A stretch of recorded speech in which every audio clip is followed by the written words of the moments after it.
스가랴 9장 9절 말씀은 우리가 너무나도 잘 알고 있는 말씀인데요. 제가 다시 한 번 더 읽어드리도록 하겠습니다. 시온에 따라 크게 기뻐할지어다. 예루살렘에 따라 즐거이 부를지어다.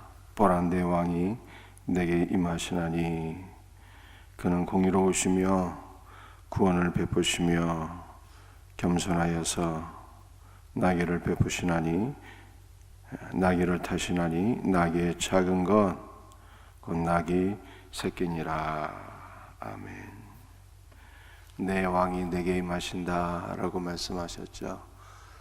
이것은 예수 그리스도를 가리키는 것이고 그러므로 이 말씀은 신약의 예수 그리스도께서 성육신 하신 사건을 통해서 성취가 되었습니다. 예수 그리스도의 성육신을 예언하는 말씀이에요.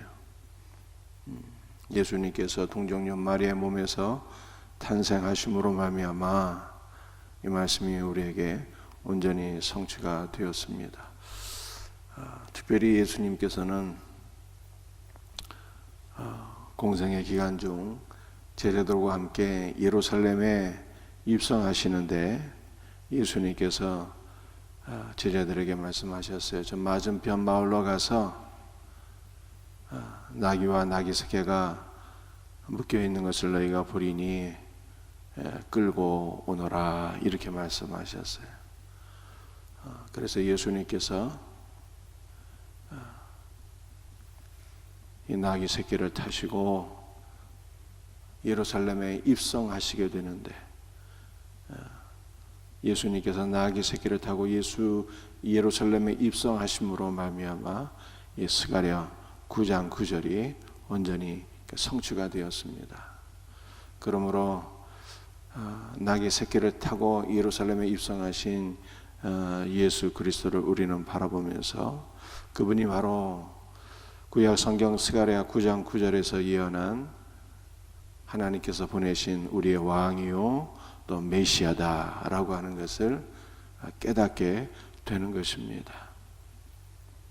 자, 이 9장 9절이 어떠한 의미인지 좀 더 말씀을 살펴볼 수 있기를 원합니다. 중반 부분에 보면 보라 내 왕이 내게 임하시나니 그는 공의로우시며 라고 말씀하고 있어요. 예수님은 공의로운 분이에요. 그분은 하나님의 의가 되시는 분입니다. 또한 그를 믿고 의지하는 자들에게 하나님의 의를 우리에게 입혀주시는 분이에요. 그래서 인간은 자기 의로는 결단코 하나님 앞에 옳다 인정을 받을 수가 없고 오직 하나님께서 입혀주시는 의를 힘입을 때, 주 예수께서 우리에게 주시는 의를 힘입을 때 하나님 앞에 설 수가 있는 것입니다. 그러므로 인간은 결코 자기의 의를 의지하거나 내세우거나 뽐내는 자가 되어서는 안 돼요. 어떠한 선한 일을 행했을지라도 마땅한 거죠.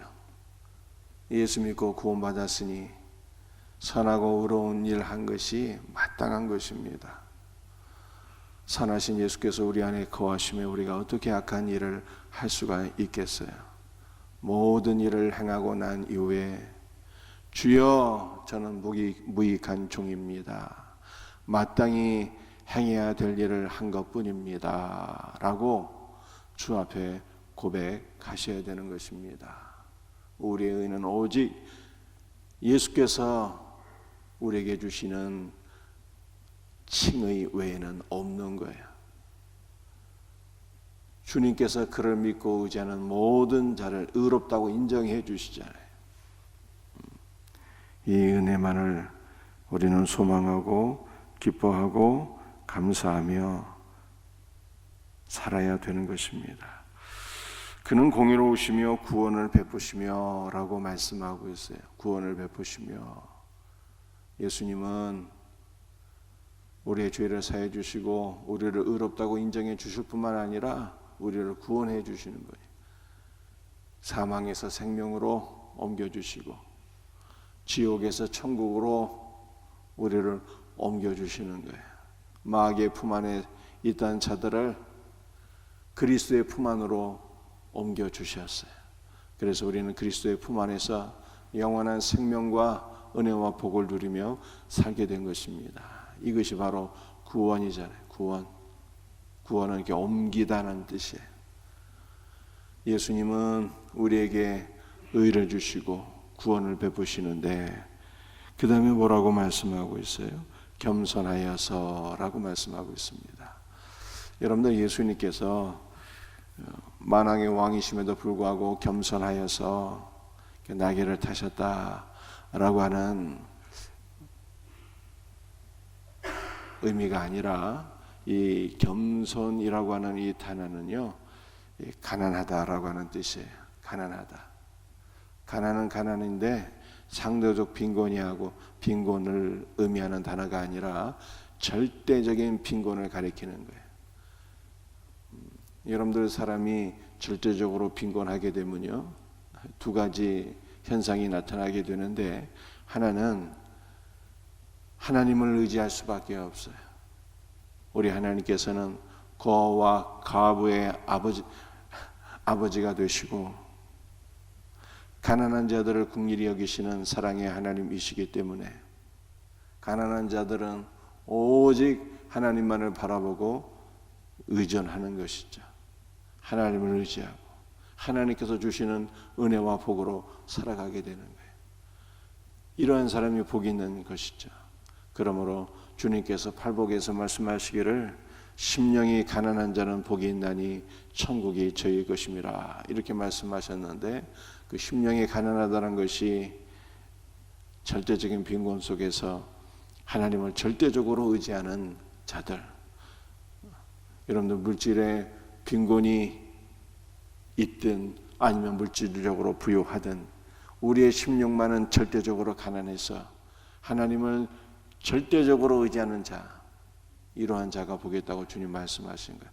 여러분들, 가난하게 되면요, 한 가지는 하나님을 의지하게 되고 또 한 가지는 어떻게 되는가 하면은 사람들에게 멸시와 천대와 억압을 받게 됩니다. 아무도 돈 없는 거렁뱅이. 여러분들, 가난이라는 것이 상대적 빈곤이 아니라 절대적 빈곤, 즉 거지를 가리키는 것이거든요. 아무도 이 거렁뱅이를 귀하게 여기지 않습니다. 천대하고 멸시하고 사람 취급하지 아니하고 막 억압하는 것이죠. 그래서 이런 말도 있잖아요. 무전유죄라고.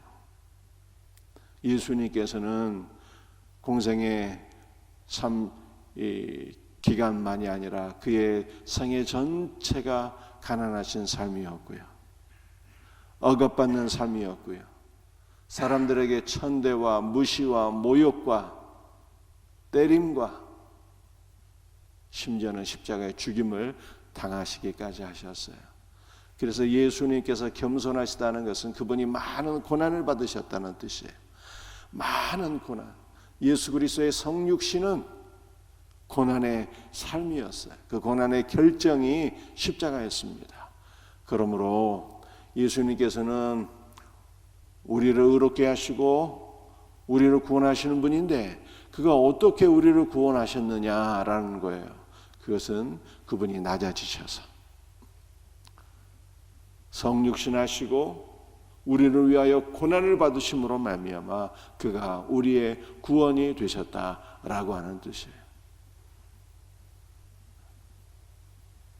이것이 바로 예수 그리스도의 삶이었어요. 그는 우리를 의롭다 하시고 그는 우리를 구원하셨는데 어떻게? 낮아지시고 고난을 받으심으로 말미암아 우리를 구원하셨다, 이렇게 성경이 말씀하시는 것입니다. 자, 그는 겸손하여서 나귀를 타시나니 나귀의 작은 것 곧 나귀 새끼니라. 예수님께서 나귀 새끼를 타시고 예루살렘에 입성하심으로 말미암아 이 말씀이 성취되었다라고 하는 것을 말씀하고 있어요. 자, 그런데 우리가 이 말씀을 생각할 때 한 가지 제가 평소에 의문을 갖는 것은 아니 복음서에서 예수님께서 왜 나귀를 타시든지 나귀 새끼를 타시든지 하면 될 테인데 왜 제자들에게 그 마태복음을 여러분들이 한번 읽어보세요. 나귀와 나귀 새끼를 데리고 오라 이렇게 말씀하셨거든요. 왜 나귀와 나귀 새끼를 같이 데리고 오라고 말씀하셨을까? 그런 의문을 제가 가진 적이 있어요. 그런데 이것을 초대교회 교부들은 이렇게 해석을 했어요. 나귀는 유대인을 가리키는 것이고 나귀 새끼는 이방인을 가리키는 것이다. 그러니까 예수 그리스도의 죽으심과 부활과 성령의 강림으로 말미암아 복음이 유대인과 이방인들에게 전파되어서 유대인만 예수 믿고 구원받는 것이 아니라 이방인까지 예수께로 나오는, 이방인들까지 살아계신 하나님 주 예수께로 나와서 이방인들도 의롭다함을 받고 이방인들도 구원을 받는다. 이렇게 이 말씀을 해석한 것입니다. 예수님께서는 바로 이방인들 곧 우리의 왕이 되시고 곧 우리의 의가 되시고 곧 우리의 구원이 되시는 분이시다라는 것을 성경에 말씀하고 있어요. 그가 그의 성육신 곧 낮아지심과 고난받음을 통해서 우리를 구원하시고 우리의 의가 되셨습니다. 자, 그런데 오늘 본문 말씀을 조금 더 살펴보게 되면요, 시온에 따라 크게 기뻐할지어다, 하나님에 따라 즐거이 부를지어다. 여러분들, 우리 하나님은요 사실은 남성 여성이 없잖아요. 그런 인간이 아니시기 때문에 하나님이시잖아요. 그런데 하나님은 남성으로 이렇게 성경에 묘사가 되어 있어요. 하나님 아버지라고 우리는 고백합니다. 또 예수님은 하나님의 아들이시다, 이렇게 우리가 신앙을 고백해요. 그런데 오늘 본문 말씀을 보게 되면은 시온에 따라 예루살렘에 따라 즐거이 부를지어다, 보라 내 왕이 내게 임하신다, 이렇게 말씀해요.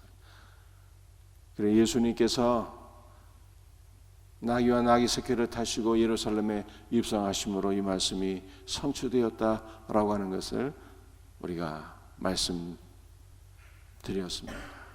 그런데 왜 시온의 딸, 예루살렘의 딸이라고 이렇게 표현하고 있을까요?